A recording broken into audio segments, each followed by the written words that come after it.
जिसका मुझे था इंतजार, जिसके लिए दिल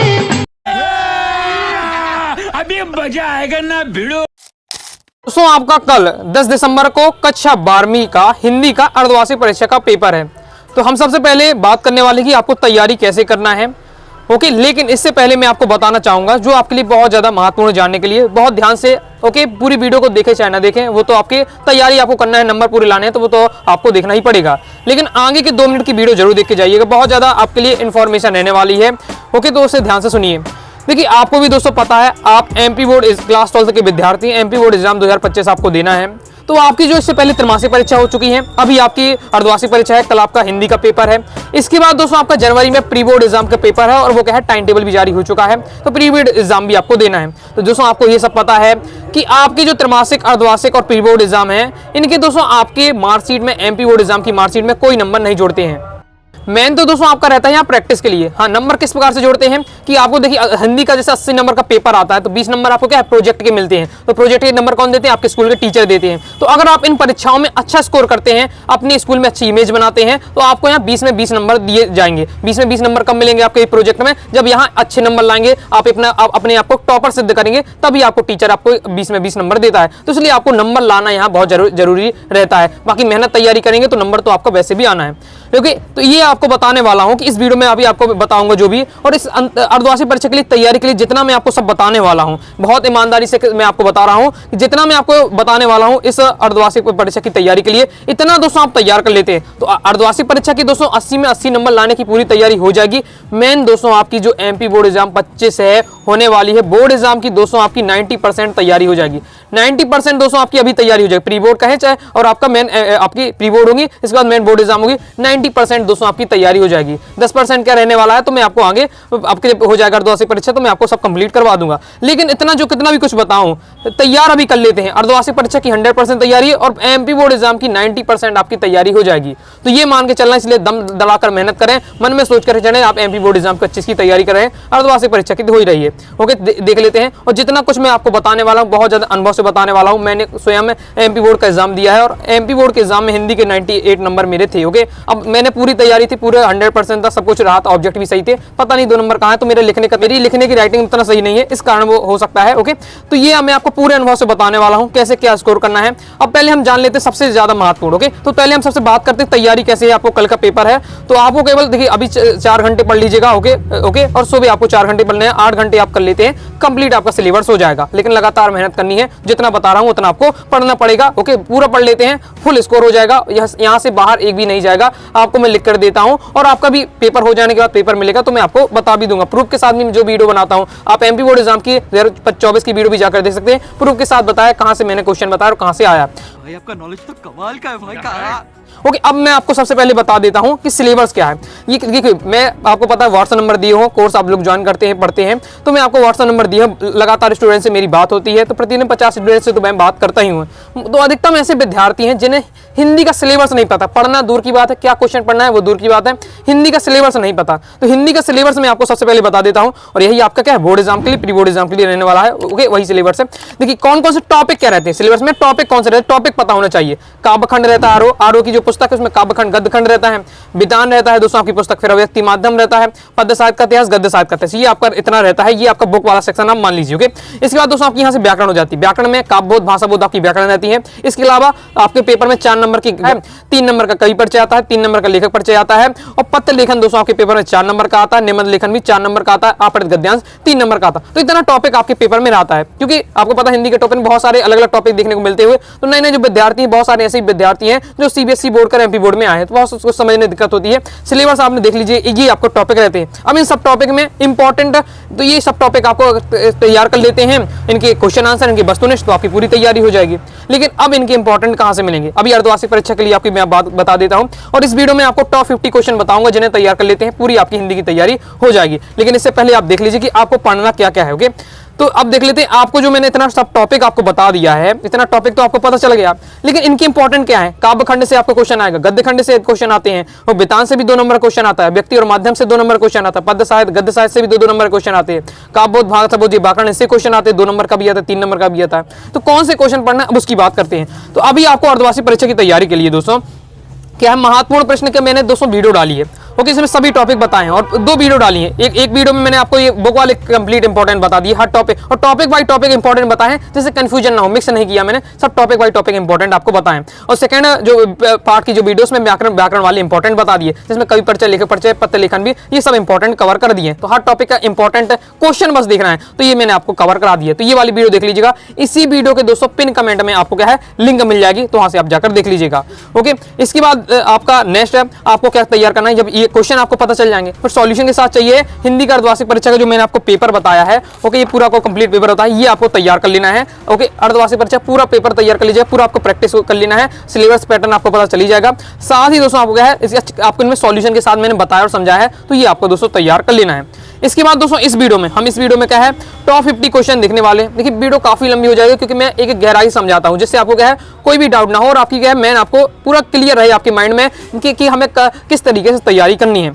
इसके बाद दोस्तों आप इतना तैयार कर लेते हैं तो भी आपका पर्याप्त हो जाता है। फिर भी इसके बाद आप टॉप 50 प्रश्न उत्तर तैयार कर लीजिए, इस वीडियो बता रहा हूं। बाकी दोस्तों तैयारी के दौरान बहुत सारे क्वेश्चन क्या है रिपीट होंगे, ओके, तो आप जो याद कर लेंगे उन्हें आप स्किप करते जाइएगा, जो आपको नहीं याद है उन्हें याद करते जाइएगा।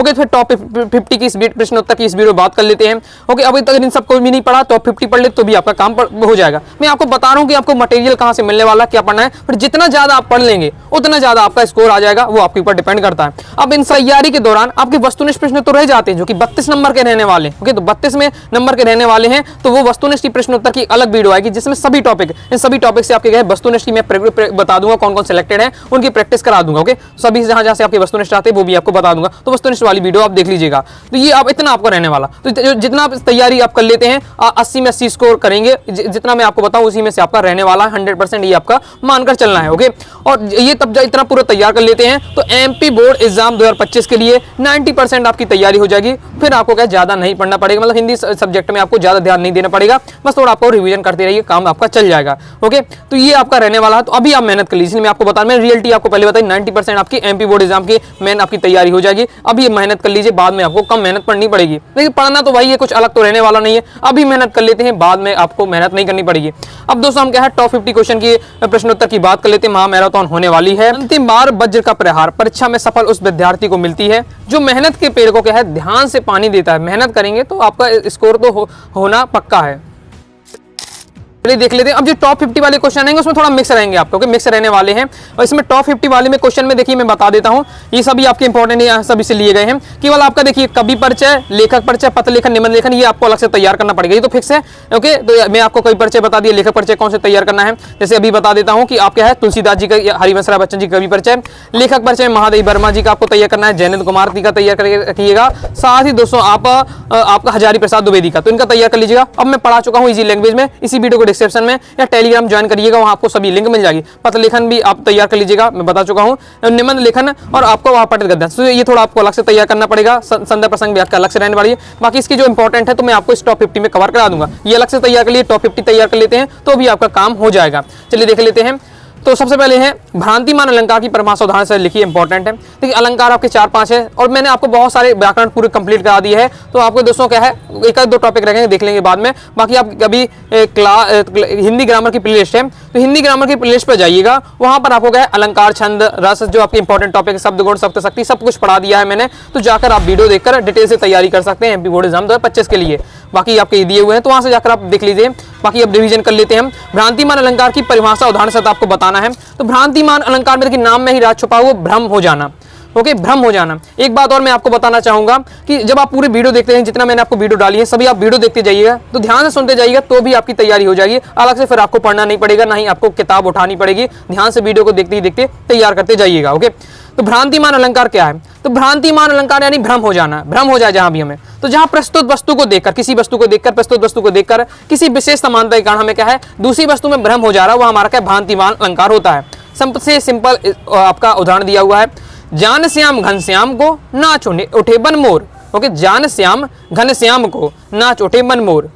बिल्कुल सिंपल आपका दिया हुआ है। मैंने तो देखिए परिभाषा तो आप लिख देंगे कि जहां में क्या है प्रस्तुत वस्तु को देखकर क्या है विशेष समान के कारण भ्रम हो जाए, भ्रांति मन अलंकार होता है, उदाहरण में थोड़ा दिक्कत होती है, तो एक बार दोबारा आपको प्रैक्टिस करना है, लिख कर जरूर देख लीजिएगा। ओके, लिखते आपको बनना चाहिए, उदाहरण में क्या है थोड़ा उस टाइप का रहता है। ओके, सिंपल लैंग्वेज तो रहता नहीं, इसलिए आपको लिखकर चेक कर लेना है। जान श्याम घनश्याम को ना छूटे बनमोड़, कंप्लीट है। हास रस हो जाता है। ओके, तो देखिए मैन आपका 2 नंबर का रस आता है क्वेश्चन, तो बी रस पूछा जाता है, करुणा रस पूछा जाएगा या फिर हास्य रस रहता है। ओके, तो हास्य रस में परिभाषा में आपको एक ही याद करना है, बाकी आप कोई भी रसो 10 रस होते हैं तो 10 की 10 की परिभाषा से बन जाएगी।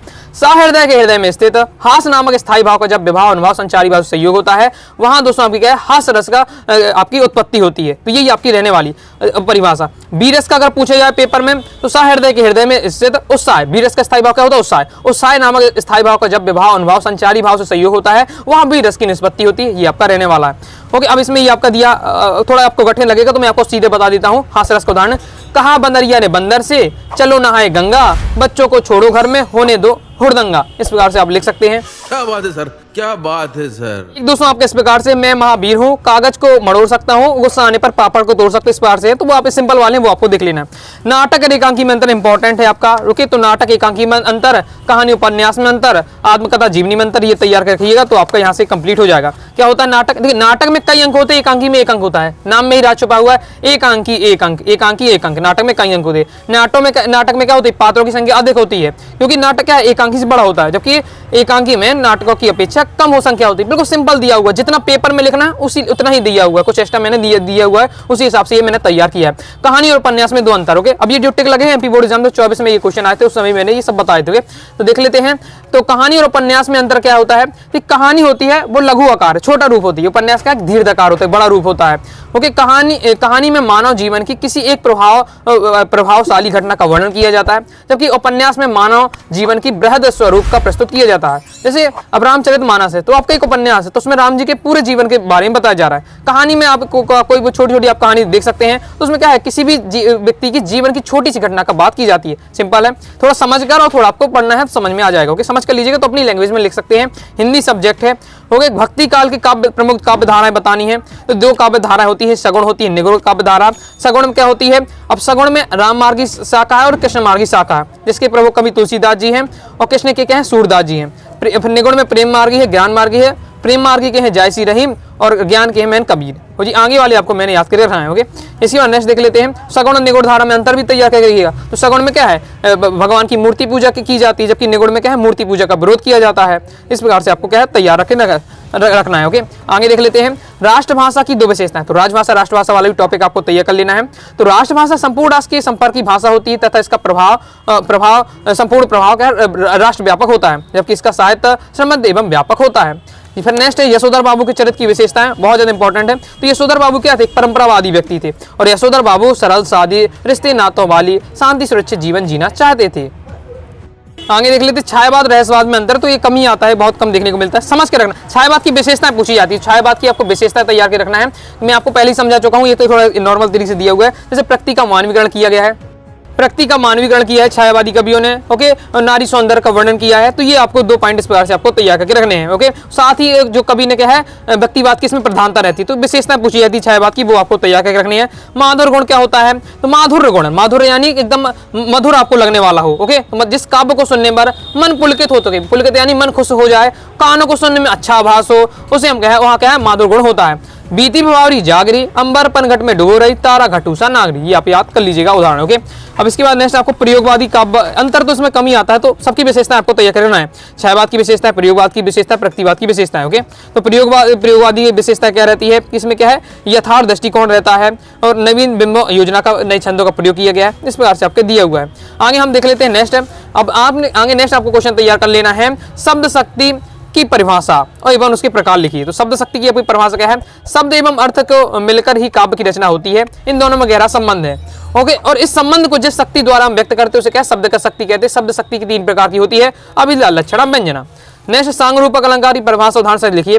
तो जब किसी पद में उपमान का उपमेय में अंगों सहित आरोपित कर दिया जाए सांग रूपक अलंकार कहलाता है। उदाहरण, उदित उदयगिरी मंच पर रघुवल बाल पतंग, विकसे संत सरोज सब, हर से लोज भृंग। ओके, तैयार करके रखिए, सिंपल है। कोई भी उदाहरण जैसे मैं जो याद है तो मेरे लिए सिंपल है, लेकिन जब शुरुआती में आप पहली बार याद करेंगे बहुत ज्यादा डिफिकल्ट लगेगा। इसके लिए क्या तरीका होता है, उदाहरण के याद करने का तरीका, बार बार उसको आपको पढ़ना है, लिख कर आपको चेक करना है, तो आपका हो जाएगा। उदाहरण में मेहनत करनी पड़ती है, परिभाषा तो आप एक दो बार पढ़ेंगे समझ में आ जाएगा।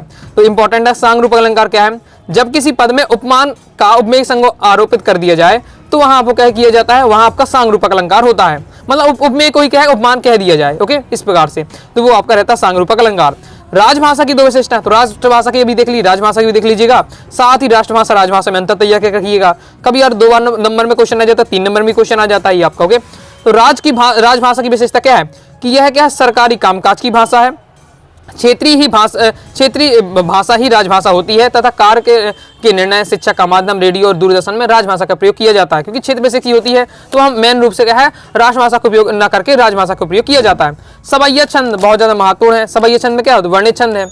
इसमें 4 चरण होते हैं, प्रत्येक चरण में 22 से लेकर 26 तक के वर्ण होते हैं, ये आपको परिभाषा लिख देनी है।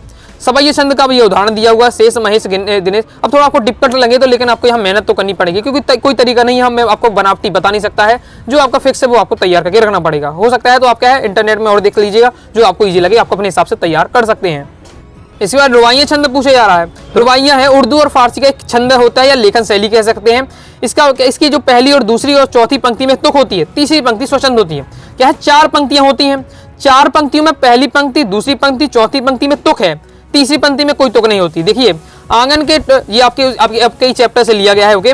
आंगन में ठुनक रहा है बालक तो हुई चांद पे ललचाए, ओके, और देख आईने में चांद उतर आया। तो देखिए है, तो पहली, दूसरी और चौथी में है, जबकि इसमें एक स्वतंत्र, इस प्रकार से बताया जा रहा है, पहली, दूसरी, चौथी में तुक है, बाकी में आपकी स्वतंत्रता, आपको याद कर लेना है, सिंपल आपका दिया हुआ है। निपात शब्द बहुत ज्यादा इंपॉर्टेंट, 2 नंबर में पूछा जाता है, और वस्तुनिष्ठ में आपसे बनता है यहाँ से। तो निपात शब्द क्या कहलाते हैं, वे शब्द जो वाक्य में किसी भी शब्द पर क्या है, जोड़ या बल देने के प्रयोग में लाए जाते हैं, निपात शब्द कहलाते हैं। जैसे ही, तक, मात्र, भर, भी आदि। उदाहरण के लिए मुझे ही कपड़े धोने पड़ेंगे, तो इसमें ही क्या है, निपात शब्द है। आपको स्कूल जाना ही होगा, तो इसमें ही क्या है, निपात शब्द है। तुमने अपने आने की खबर तक नहीं दी, तो इसमें आपके इस प्रकार से हो जाएगा, ओके। तो ये आपका हो जाता है कंप्लीट। आगे देख लेते हैं, तो जिस प्रकार से आपको पेपर में लिखना चाहिए सेम उसी प्रकार से दिया हुआ है, ओके। तो पैटर्न में आपको ज्यादा दिमाग लगा सकता नहीं, सेम आपको इसी प्रकार से लिख देना है, ओके। आगे नेक्स्ट शब्द युग में किसे कहते हैं, शब्द युग वाला भी टॉपिक आपके में है, ओके। तो शब्द युग क्या कहलाता है, मैंने सभी आपको टॉपिक पढ़ा दिए हैं, डिटेल से अच्छे से पढ़ना चाहते हैं तो हिंदी ग्रामर की प्लेलिस्ट पर जाइए और जाकर दोस्तों वीडियो देख लीजिएगा, अच्छे से आपको तैयार कर लेना है। तो शब्द युग में क्या है, 2 पर्यायों के मेल या 2 विपरीत नार्थों के मेल या 2 सार्थक निरर्थक शब्दों के मेल से क्या है, नए शब्द का निर्माण होता है। ऐसे शब्द को हम क्या है, शब्द के युग्म होता है, जोड़ा होता है, उसे हम क्या है, शब्द युग में कहते हैं। अर्थ की दृष्टि से वाक्य पूछे जा रहे हैं, तो ये बस याद रखना है, अर्थ से याद। अर्थ की दृष्टि से वाक्य आपके 8 प्रकार के होते हैं, ये आपको याद रखना है, बाकी इनके नाम जरूरी नहीं है। जैसे संधि अलंकार की परिभाषा उदाहरण सहित लिखिए। भ्रांतिमान अलंकार, संधि अलंकार दोनों इंपॉर्टेंट है। तो संधि अलंकार और देख लेते हैं। तो संधि अलंकार आपका क्या रहता है, जब किसी पद में समानता के कारण उपमेय में उपमान का संदेह उत्पन्न हो जाता है तब वहां संधि अलंकार होता है। लक्ष्मी थी या दुर्गा थी या स्वयं वीरता का अवतार, कंफ्यूजन है भाई, ये लक्ष्मी है कि दुर्गा है, ओके, या स्वयं वीरता का अवतार, तो इसमें जहां संदेह हो जाए, कंफ्यूजन वाली स्थिति आ जाए, वो आपका संधि अलंकार होता है। रस्सी है या सांप, यहाँ कुछ डला हुआ है, रस्सी जैसा है, लेकिन वो समझ में नहीं आ रहा रात के अंधियारे में कि ये रस्सी है कि सांप, ओके, तो वो आपका हो जाता है संधि अलंकार। ऑब्जेक्ट में इसी प्रकार से पूछा जाता है, रस्सी है या सांप, कौन सा अलंकार है, ओके, इस प्रकार से। नेक्स्ट है तकनीकी शब्द को, तो आपके सिलेबस में क्या है, 3 शब्द हैं, तकनीकी शब्द है, निपात शब्द है और क्षेत्रीय शब्द है। तीनों के बारे में हम पढ़ ही चुके हैं, ओके। निपात बताई दी है, क्षेत्रीय में आप क्षेत्रीय शब्द क्या कहलाते हैं, जो क्षेत्र विशेष में बोले जाए क्षेत्रीय शब्द कहलाते हैं, लोटा, लुटिया, थैला, ये सब, ओके। तकनीकी शब्द क्या है, ऐसे शब्द जो किसी एक विशेष क्षेत्र के लिए प्रयुक्त किए जाते हैं वो यहाँ पर कहलाते हैं तकनीकी शब्द। लैंग्वेज आपका दिया हुआ है, जैसे कोशिका है। अब कोशिका जब हम पढ़ते हैं, जब बायोलॉजी सब्जेक्ट पढ़ते हैं, जब हम कोशिका पढ़ते हैं। गुरुत्वाकर्षण है, जब फिजिक्स सब्जेक्ट पढ़ते हैं तभी गुरुत्वाकर्षण का यूज करते हैं, बाकी दैनिक जीवन में इसका गुरुत्वाकर्षण शब्द प्रयोग ही नहीं करते हैं। आंकड़े डाटा है, तो हम जब गणित पढ़ते हैं या इकोनॉमिक्स पढ़ते हैं तभी आंकड़े या डाटा शब्द का यूज करते हैं, बाकी यूज नहीं करते। तो ये किसी जो शब्द बनाए गए हैं ये किसी विशेष टॉपिक के लिए बना दे, किसी विशेष विषय के लिए बनते हैं, तो तकनीकी शब्द कहलाते हैं। ओज गुण की परिभाषा, ओज यानी जोश, तो जिस काव्य को पढ़कर आपको जोश उत्पन्न में आ जाए वो आपका ओज गुण कहलाता है। बुंदेरो हर बोलो के मुंह से हमने सुनी कहानी थी, खूब लड़ी मर्दानी वह तो झांसी वाली रानी थी। तो ओज गुण का जो उदाहरण रहता है वही वीरस का उदाहरण होता है, क्योंकि ओज और वीरस और ओज गुण लगभग एक ही बात रहती है, ओके। तो काव्य को पढ़कर हमें क्या है, मन में जोश उत्पन्न हो रहा है, वह आपका ओज गुण रहेगा। तो जैसे वह खून कहो किस मतलब का जिसमें उबाल का नाम नहीं, वह खून कहो किस मतलब का आ सके देश के काम नहीं। तो ये सब जो आपके बीरस के उदाहरण वही आपके उजगुड़ के रहने वाले हैं। छायावाद की दो विशेषताएं, तो इसमें क्या है, काव्य में प्रेम और सौंदर्य का चित्रण होता है। ओके, नारी प्रेम और सौंदर्य का चित्रण रहता है। साथ ही क्या होती है, व्यक्तिवाद की प्रधानता रहती है। साथ ही दोस्तों इसकी तीसरी अब विशेषता लिखते हैं कि प्रकृति का मानवीकरण। जो छायावादी के कवि होते हैं वो प्रकृति का है मानवीकरण कहते हैं, प्रकृति में क्या जान डालने का काम करते हैं। तो ये आप किस प्रकार से लिख सकते हैं। ओके, नेक्स्ट बिंब से क्या समझते हैं, बिंब वाला भी टॉपिक है। ओके, बहुत सारे विद्यार्थी पूछते हैं ये बिंब वाला टॉपिक किस प्रकार से रहता है। ओके, व्हाट्सएप में बहुत ज्यादा कमेंट आते हैं इस वाले के लिए, इसलिए मैंने इसकी वीडियो आपको बना दी है। हिंदी ग्रामर की प्लेलिस्ट पे जाइए, बिंब वाला टॉपिक पढ़ लीजिएगा। बिल्कुल अलग टॉपिक है जो आपने बहुत कम ही देखा होगा, सुना होगा, इसलिए आपको तैयार करके रखना है। परिभाषा में आपकी पूछी जा सकती है 2 नंबर में। तो काव्य में बिंब वह शब्द चित्र माना जाता है जो कल्पना द्वारा एंदी अनुभव के आधार पर निर्मित होता है। ओके, ये आपको 2 लाइन बस में तैयार कर लेना है, एक आध एग्जाम्पल भी आप तैयार कर लीजिएगा। बिंब में दोस्तों आपकी क्या है, डॉक्टर नागेंद्र के अनुसार परिभाषा बहुत ज्यादा महत्वपूर्ण है। तो काव्य बिंब शब्दार्थ के माध्यम से कल्पना द्वारा निर्मित एक ऐसी मानवीय छवि है जिसके मूल में भाव में की प्रेरणा रहती है। तो ये है थोड़ा जो ये कहते हैं जो थोड़ा घुमा फिरा कर बोलते हैं, इसलिए उनकी डिफिकल्ट लगती है भाषा। तो जो मैंने आगे आपको बताई वो लाइन तैयार करना है, लेकिन डॉक्टर नागेंद्र के अनुसार अगर लिखते हैं पेपर में तुरंत नंबर मिल जाएंगे। तो याद करके रखना है, थोड़ा रट लेना है आपको। ओके, दिक्कत होती है। लोकोक्ति मुहावरे मंत्र बहुत ज्यादा महत्वपूर्ण है। बाकी 2 दिए, 3 भी तैयार रखिएगा, क्योंकि 3 नंबर में भी दोस्तों भाषा बोध का क्वेश्चन है, तो 3 नंबर में भी आपका ये पूछ लिया जाता है। तो लोकोक्ति वाक्य के रूप में प्रयोग हो सकती है, जबकि मुहावरे स्वतंत्र रूप में प्रयोग नहीं हो सकते। समझा इसलिए बता रहा हूँ, बाकी अलग से न पढ़ना पड़े। वीडियो को ईयरफोन लगा के पूरा ध्यान से देख लीजिए, समझ लीजिए, पूरी आपकी तैयारी हो जाएगी। और ओके, हिंदी में आपको सब कुछ आपके लिए स्पष्ट हो जाएगा, चीजें समझना। ओके, तो लोग जो दोस्तों मुहावरे होते हैं और मुहावरे स्वतंत्र रूप से क्या है, प्रयुक्त नहीं होते हैं। ओके, स्वतंत्र रूप से प्रयुक्त नहीं होते हैं, इन्हें हमेशा मुहावरों को क्या है, वाक्य का सहारा चाहिए पड़ता है। लोकोक्ति होती है, लोकोक्ति स्वतंत्र होती है। अगर किसी को आप डायरेक्ट लोकोक्ति बोल देते हैं तो उसे समझ में आ जाएगा इसका क्या मतलब है। मुहावरा बोलेंगे तो उसका कुछ मतलब नहीं, उससे कई अर्थ निकलने लगते हैं, इसलिए वाक्य का प्रयोग होना आवश्यक है। लोकोक्ति के लिए क्या है, तदनुरूप संदर्भ की आवश्यकता होती है, मुहावरे के लिए तदनुरूप संदर्भ की आवश्यकता नहीं होती है। फिर नेक्स्ट हमारा पथिक जल्दी जल्दी क्यों चलता है, पहले चैप्टर से लिया गया है। तो पहले चैप्टर से आपको तैयार करके रखना है कि बच्चे नीड़ों से क्यों झांक रहे हैं। ओके, पथिक जल्दी जल्दी क्यों चलता है, तो पथिक दिन को तेजी से ढलता देख देख के जल्दी चलता है। वो देखता है कि बस अब क्या है, सूर्य ढलने वाला है, कि कहीं उसकी मंजिल पर पहुंचने से पहले अंधेरा ना हो जाए। वैसे ही उसकी मंजिल अब उसके अधिक दूर नहीं है, मतलब बिल्कुल पास में पहुंच चुका है पथिक। अब लगता है कि अगर मैं कुछ भी थोड़ा विश्राम करूंगा तो रात हो जाएगी और मैं पहुंचने से दूर रह जाऊंगा, इसलिए वो कहता है आज की रातों की रात मंजिल पा ली जाए। ओके, इसलिए वो क्या है, जल्दी जल्दी चलता है, ये बताया जा रहा है। नेक्स्ट छोटा चौकोना खेत का, अभी तो आपका नहीं आना है। ओके, बगलों के वाला पैंक और छोटा मेरा खेत वाले से ही है, तो अभी अर्धवार्षिक परीक्षा में ये चैप्टर नहीं आना है, बाकी पढ़ लीजिए। ओके, बाकी बोर्ड एग्जाम के लिए बहुत ज्यादा डिस्टेंस आपके इंपॉर्टेंट है उस लास्ट वाले चैप्टर से। इंटरनेट पत्रकारिता क्या है, ये किस प्रकार की होती है, देखो इंटरनेट पत्रकारिता यानी न्यूज वाला काम करना। इंटरनेट में मतलब ऑनलाइन काम करना है, जैसे वेबसाइट में जो आपको मैं मटेरियल दे रहा हूँ, तो ये इंटरनेट पत्रकारिता तो नहीं है, लेकिन मैं इंटरनेट आपको मटेरियल प्रोवाइड करा रहा हूँ।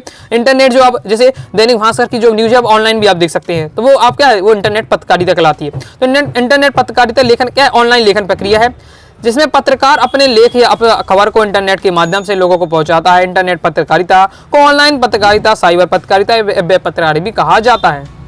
प्रकार भी पूछे जा रहे हैं, तो प्रकार पढ़ लीजिएगा, समझ में आ जाएगा। प्रकार है, जैसे कवि ने प्रातःकालीन वातावरण की समानता नीले संख से क्यों की है। जो सुबह का जो वातावरण हो गया है, पूरे सुबह का वातावरण वो नीले संख जैसा है, क्यों किया है इसका तुलना। तो भोर के समय वातावरण ना तो गहरा काला होता है और ना ही उजला, उसका रंग नीले संग जैसा बुझा बुझा होता है। इस कारण कवि ने प्रातःकालीन वातावरण की तुलना या समानता किसी की संख्या से की है। बस इतना ही आपको बताना, जितना पेपर में लिखना चाहिए उसी अकॉर्डिंग दिया है, ज्यादा डिटेल से नहीं दिया है। बाकी जो मैंने नोट्स वगैरह बनाया उसमें थोड़ा डिटेल से भी दिया है, लेकिन यहाँ पेपर के अकॉर्डिंग दिया है ताकि आप डायरेक्ट पढ़ें और आपको पेपर में आपका आसानी हो लिखने में। माधुर गुण क्या पूछा जा रहा है, तो माधुर गुण में क्या होता है कि माधुर के काव्य को सुनने में मन पुलकित हो चुके, मैं आपको बता ही चुका हूँ, ये दोबारा रिपीट हो गया। माधुर गुण में आपको समझा ही चुका हूँ। मन को क्या है, सुनने में, जिस काव्य को सुनने में मन में खुशी उत्पन्न हो जाए वो आपका क्या रहता है, माधुर गुण रहता है। यही आता है मन में, छोड़ धन धाम जाकर मैं रहूं उसी वन में। नेक्स्ट रीतिकाल की विशेषता है, सिंपल है आपका। रीतिकाल के जो कवि थे वो राज्य के आश्रित थे, राज्यों में रहा करते थे। श्रृंगार रस की से प्रधानता थी, वीर रस परक काव्य थे, कला पक्ष की प्रधानता रहती, ब्रज भाषा का मेन प्रयोग होता था। तो ये सब आपकी दिए बिल्कुल शॉर्ट में, तो ये आपको 3 से 4 आपको तैयार करके रखनी है। नेक्स्ट क्वेश्चन है बहुत ज्यादा इंपॉर्टेंट, आपका बाजार दर्शन वाले चैप्टर से है, जयनंद कुमार जिसके लेखक हैं। बाजार का जादू चढ़ने और उतरने पर मनुष्य पर क्या क्या असर पड़ता है। तो बाजार का जादू चढ़ने पर मनुष्य के आकर्षक वस्तुएं देखकर जिन वस्तुओं की जरूरत नहीं है उन्हें भी खरीदता है। मतलब जब बाजार का जादू आपको चढ़ जाता है तो जिस वस्तु की आपको आवश्यकता नहीं है, जरूरत नहीं है, फिर भी आप उसे क्या है बाजार से खरीदने लगते हैं। इसके विपरीत जब मनुष्य पर बाजार का जादू क्या प्रभाव उतरता है, तब उसे खरीदी हुई वस्तु क्या अनावश्यक लगने लगती है। बिल्कुल सिंपल लैंग्वेज में दिया हुआ है। नेक्स्ट है, इतना ही आपको लिखना, क्योंकि 2 नंबर में क्वेश्चन आता है। लिख तो आप इसे डिटेल से भी सकते हैं, केवल पेपर में, लेकिन समस्या है 2 ही नंबर क्वेश्चन आना, तो फिर उसी के अकॉर्डिंग आपको लिखना चाहिए। और हिंदी के पेपर में आप ज्यादा लिखने पड़ेंगे, तो फिर आपके जो मेन टॉपिक है, पद साहित्य व्याख्या रहती है, गद्य की व्याख्या रहती है, निबंध लेखन, पत्र लेखन, वो लंबे टॉपिक छूट जाते हैं। नेक्स्ट है, बादल राग कविता में कवि ने बादलों को विलुप्त के बादल क्यों कहा है? कि कवि बादल को क्या क्रांति का प्रतीक मानता है। क्रांति आने से बुराई रूपी कीचड़ समाप्त हो जाता है तथा शोषित व्यक्ति को जीने योग्य स्थिति मिलती है। इसी कारण कवि ने क्या है बादलों को विलुप्त के बादल कहा है। ढोलक की पूरी आवाज पूरे गांव पर क्या असर होता था? तो महामारी की त्रासदी से जूझते हुए गांव में वालों ने ढोलक की आवाज सुनकर उनकी नसों में क्या रक्त का संचार हो जाता था, उनमें सजीवता शक्ति भर जाती थी, सजीवनी शक्ति भर जाती थी। गांव के मृत औषधि उपचार प्रत्यय विहीन प्राणियों के जीवन में उमंग व उत्साह भर जाता था। उस समय वे मृत्यु से नहीं डरते थे। इस प्रकार ढोलक की आवाज का गांव वालों को मृत्यु से लड़ने की प्रेरणा मिलती थी। आगे नेक्स्ट हमारा इस टाइप से क्वेश्चन आता है 2 नंबर में, जैसे आपको निर्देशन दिए जाते हैं उसके अकॉर्डिंग आपको बदलना है, यानी वाक्य परिवर्तन के लिए आता है। तो वाक्य परिवर्तन और वाक्य शुद्धिकरण वाला भी आपके सिलेबस में टॉपिक है, तो इसमें भी मैंने दोस्तों अच्छे डिटेल से आपको समझा दिया है, बहुत ज़्यादा प्रैक्टिस करा दी है। पढ़ना चाहते हैं डिटेल से तो हिंदी ग्रामर की प्लेलिस्ट पे जाइए, तो वाक्य शुद्धिकरण और वाक्य परिवर्तन वाली वीडियो देख लीजिएगा। जैसे राधिका मुझे पानी पीना है, तो आज्ञावाचक देना है। ओके, ये वाक्य से आज्ञा देना है। तो राधिका मेरे लिए पानी लाओ, ये आपकी आज्ञा दी है। मोहन कुशाग्र बुद्धि है, तो प्रश्नवाचक बनाना है। तो प्रश्नवाचक तो सिंपल रहता है, क्या लगा देना है और क्वेश्चन मार्क पीछे लगा देना है, हो जाएगा। मोहन कुशाग्र बुद्धि का है और क्वेश्चन मार्क लगाने में प्रश्नवाचक चिन्ह लगा देना है। 15 वर्ष बीत गए, विस्म आदि लगाना है। विस्म आदि का सिंपल रहता है, ओहो आहा लगा दो आगे और अब विस्म आदि चिन्ह लगा दो तो बन जाता है। 15 वर्ष बीत गए, ओहो 15 वर्ष बीत गए, इस प्रकार से। पुलिस के आते ही चोर भाग गए, संयुक्त वाक्य बनाना है। तो संयुक्त वाक्य बनाने की ट्रिक रहती है कि बीच में और लगा के आप सेट कर सकते हैं। अब इसकी बहुत सारे रहते हैं संयुक्त वाले शब्द, जिसमें और अधिकतम लगाकर आप बना सकते हैं। पुलिस आई और चोर भाग गए, पुलिस आई और चोर भाग गए, और लगाकर आपको बीच में सेट करना पड़ता है। ओके, जो पूरे सेंटेंस को 2 टुकड़ों में तोड़ना है और बीच में आपको लगा देना है। और ये भी मैं आपको समझा चुका हूँ रचना की दृष्टि से जो वाक्य होते हैं उसको कैसे पहचानना पड़ता है, कैसे उनको बनाना पड़ता है, इसकी मैंने ट्रिक बताई है पूरी। तो आप हिंदी ग्रामर की प्लेलिस्ट में जाकर देखिए। मेरा पुत्र बुद्धिमान है, निषेधवाचक बनाना है। तो निषेधवाचक बनाने के लिए नहीं लगा देना है, मेरा पुत्र बुद्धिमान नहीं है।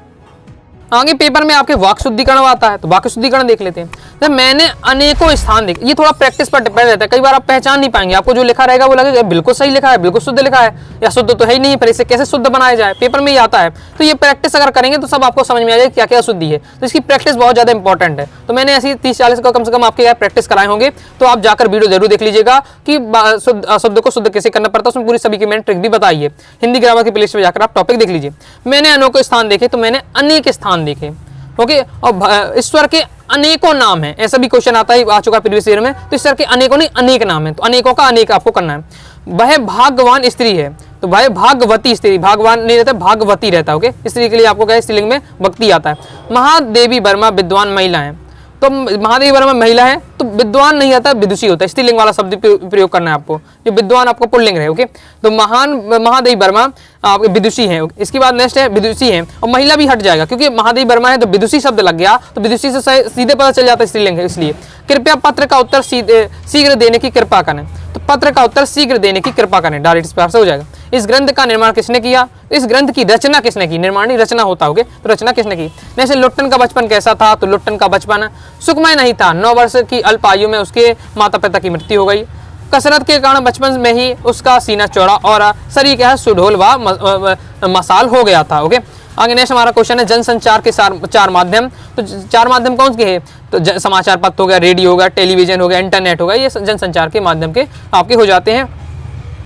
आगे देख लेते हैं दोस्तों। वीडियो को लाइक नहीं किया तो लाइक कर दीजिएगा। आप आपने देख लिया कितना लगातार मेहनत कर रहा हूँ, मुझे ये कहना नहीं चाहिए, लेकिन आपको क्या लाइक जरूर कर देना है, काफ़ी ज़्यादा मेहनत लग जाती है। ओके, तो अपना सपोर्ट जरूर दिखाइएगा।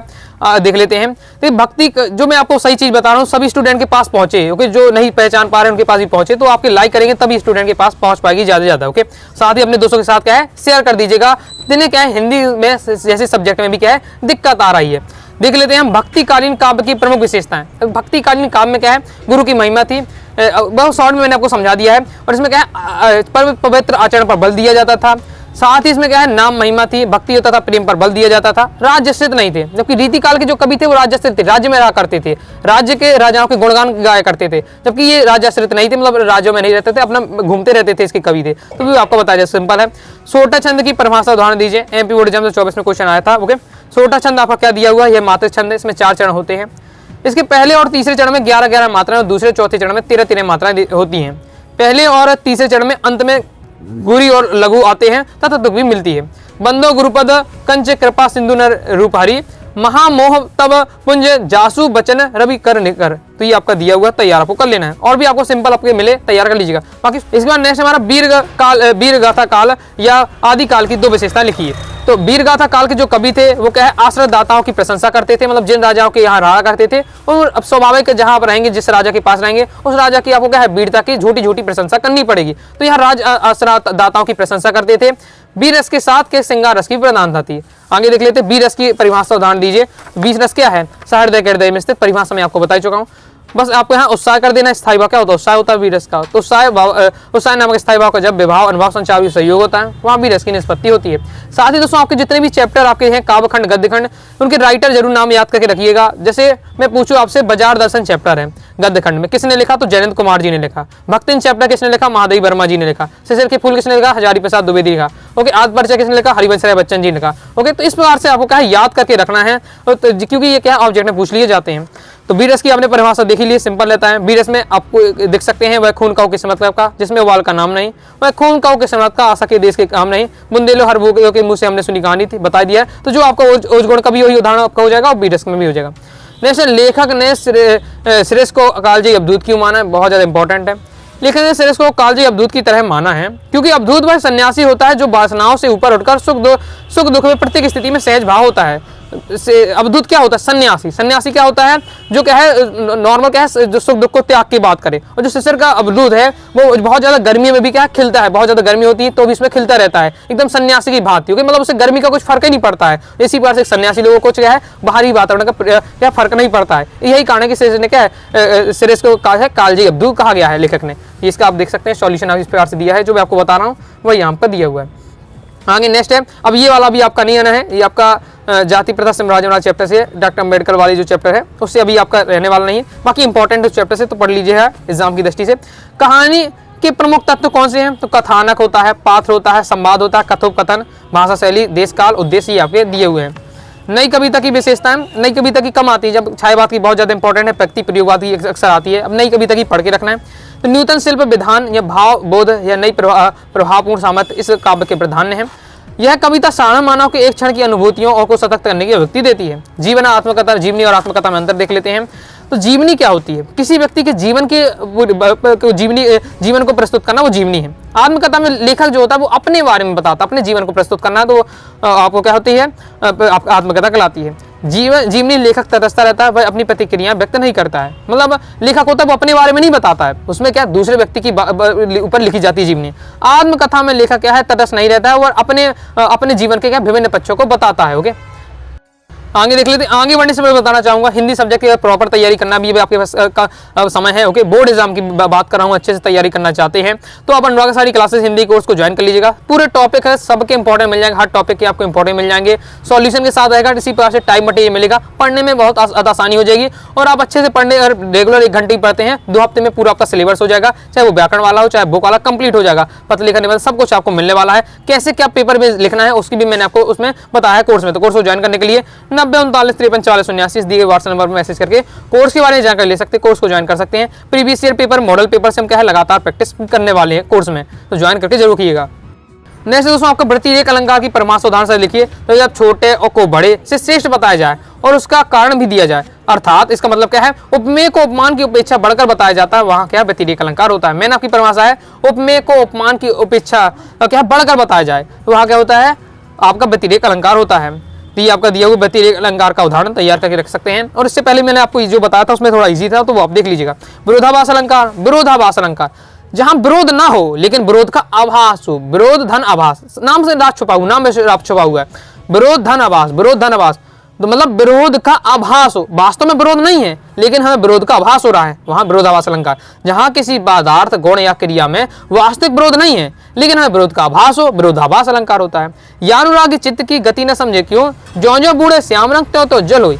ज्यों ज्यों बूढ़े श्याम रंग यानी काला रंग, जैसे जैसे कोई काले रंग में डूबता जा रहा है वैसे वैसे क्या हो रहा है, वो गोरा होते जा रहा है। जलानी मतलब सफेद होते जा रहा, गोरा हो जाए। देखिए कैसे पॉसिबल है, ओके कैसी बात हो रही है, काले रंग में डूब रहा है सफेद हो रहा है। तो इस प्रकार से यहाँ लेकिन वास्तविकता में किसकी बात हो रही है, जो भगवान कृष्ण के प्रेम में जो डूबता जाता है वो उतना ज्यादा सफल होता जाता है, उसकी बात हो रही है। लेकिन यहाँ अर्थ समझ में क्या आता है, ओके जैसे शीतल वाणी में क्या होती है, आग की बात हो रही है। मैं निजरोधन में राग लिए फिरता हूँ, शीतल वाणी में आग लिए फिरता हूँ। जैसे मुझे विरोधाभास के यही दो उदाहरण मैंने याद है, ओके। तो ये भी आपका आसानी से भी तैयार करके रखिएगा। पहली आपकी आत्मपरिचय जो चैप्टर है उसी से लिया गया है कि मैं निजरोधन में राग लिए फिरता हूँ, शीतल वाणी में आग लिए फिरता हूँ। तो यहाँ भी आपका विरोधाभास अलंकार है। ठंडी वाणी में आग कैसे हो सकती है, तो उसकी बात हो रही है। फिर नेक्स्ट है पतंग के बारे में कवि क्या कहता है, पतंग के बारे में कवि कहता है कि वो क्या संसार की सबसे हल्की चीज है। ऑब्जेक्ट में आता है कि संसार की सबसे हल्की चीज कौन है, तो पतंग है। वह रंग बिरंगी होती है, वह संसार के सबसे हल्के कागज से बनी होती है। इसमें लगी बांस की कमानी जिसे क्या है खपच्ची भी बोलते हैं, अत्यधिक क्या है पतली होती है। तो ये बताया जा रहा है। एकांकी तत्वों के एकांकी के तत्व पूछे गए हैं, ये सेम आपके रहने वाला इस टाइप से जैसे हमने कहानी देखी। इंपॉर्टेंट नहीं ज्यादा, पढ़ लीजिएगा तो इस प्रकार से कंप्लीट हो जाता है। टॉप 50 मैंने आपको बताया है, काफी ज्यादा प्रैक्टिस करा दी है। इसके अलावा ओके, इसके अलावा ये तैयार कर लेते हैं। इसके अलावा जो कवि परिचय लेखक परिचय मैंने आपको बता दिया है, वो पढ़ लेना है आपको, पत्र लेखन पढ़ लेना है। बाकी सभी के इंपॉर्टेंट क्वेश्चन एक बार आप देखना चाहते हैं तो डिस्क्रिप्शन में पिन कमेंट में वीडियो को लिंक दी है सभी के, एक बार इनके सभी के इंपॉर्टेंट आप जरूर देख लीजिएगा। पत्र लेखन कवि परिचय और आपका क्या है लेखक परिचय, पत्र लेखन निबंध लेखन, ये अलग से टॉपिक आपको और पढ़ लेना है। जो टॉप 50 बताए वो पढ़ लीजिएगा, तैयारी हो जाएगी और 80 में 80 आप स्कोर करेंगे। इसी वीडियो में आकर आप दोबारा कमेंट करिएगा हिंदी का पेपर दोस्तों आपका कैसा गया, जो क्वेश्चन बताएं आए कि नहीं आए। लेखक परिचय में आप देख लीजिए कौन कौन से, महादेव वर्मा, हजारी प्रसाद, जयनंद कुमार, ये 3 बस अभी पढ़ना है, 3 बस आप तैयार करके रखना है, ओके। और बाकी आपके लाइक शेयर सब्सक्राइब तो कर ही देना है। निबंध लेखन ही बता देता हूँ, 4 नंबर पक्का है तो करना है। पर्यावरण प्रदूषण को बता दिया है, हिंदी ग्रामर की प्लेलिस्ट में जाइए। विद्यार्थी जीवन अनुशासन ये आपको पढ़ के रखना है, साहित्य समाज का और ये आपको पढ़ के रखना है। 3 से 4 टॉपिक जो बताया है वो तैयार करना है। लिखने समय आपको ध्यान देना है कि रूपरेखा को जरूर लिखना है पेपर में।